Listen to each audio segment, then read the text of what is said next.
Hello friends, welcome to Raju's agents life. Friends, మేము చెరువుల్లో పనిచేస్తూ బయట కూరగాయలు కొనడానికి మార్కెట్కి అయితే వెళ్తాం అన్నమాట. ఇప్పుడు నేను ఉండే ప్లేస్ వచ్చేసి గణపవరంలో మార్కెట్ సంతకి ఇప్పుడైతే వెళ్తున్నాము. ఇప్పుడు ఇవన్నీ మా చెరువు రోడ్డు అనమాట. ఇలా ఉంటుంది మా చెరువు రోడ్డు. చెరువు నుండి మెయిన్ రోడ్డుకి రావడానికి అయితే 1 కిలోమీటర్ ఉంటుంది. అలాగే మేము వెళ్తూ ఉండే రోడ్డు పక్కన మెయిన్ రోడ్డు టర్నింగ్ లో కృష్ణుడి గుడి అయితే ఉంది. ఈ గణపవరం ఊర్లో అయితే ఎక్కువ ఆవుబొమ్మ గుడి అని ఎక్కువ పిలుస్తారు. అలా మెయిన్ రోడ్ నుంచి కొంచెం ఎదురుకు వెళ్తే గణపవరంలో వెజిటేబుల్ మార్కెట్ అనేది వచ్చేస్తుంది.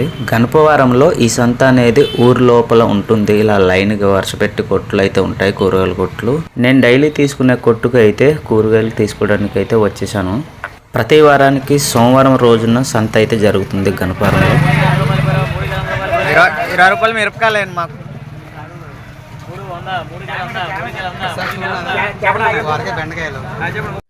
హాయ్ ఫ్రెండ్స్, ప్రతి వారానికి కూరగాయలు అయితే ఈ కొట్లోనే తీసుకుంటాను. కూరగాయలు అయితే చాలా ఫ్రెష్గా ఉన్నాయి. ఊరు లోపల నుంచి మెయిన్ రోడ్ వరకు కూరగాయల కొట్లే ఎక్కువగా ఉంటాయి. నేనైతే కూరగాయలన్నీ తీసేసుకుని నేను బయట మెయిన్ రోడ్డుకి అయితే వెళ్ళిపోతున్నాను. మెయిన్ రోడ్డుకి వచ్చాక నేనైతే చికెన్ షాప్కి అయితే వచ్చాను. మీకు గనక వీడియో నచ్చితే లైక్, సబ్స్క్రైబ్ ప్లీజ్.